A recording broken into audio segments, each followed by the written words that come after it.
In today's video, I'm going to teach you how to turn the ruler on or off in Microsoft Outlook. This simple tutorial will help you quickly enable or disable the ruler feature inside Outlook, giving you better control over how your emails are formatted and aligned.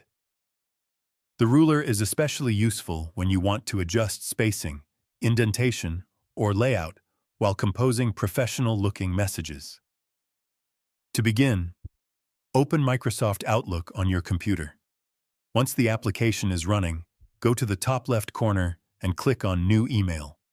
As you can see, the ruler is not available in the ribbon by default. To enable it, go to the top of the window, then look for the Customize Quick Access toolbar drop-down and click it. From there, select More Commands. Next, focus on the section labeled Choose Commands From. Click the drop-down menu and select Commands Not in the ribbon. This will display a wider list of available tools that are not shown by default in the main toolbar. Scroll through the list until you find the option labeled Ruler. Once you locate it, click on it to highlight the selection. After that, click the Add button to move it into your Quick Access toolbar.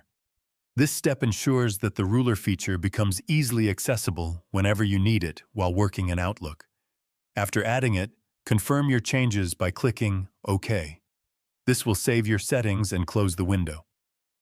Now, the ruler option will be available for quick use, allowing you to turn it on or off whenever you are composing an email.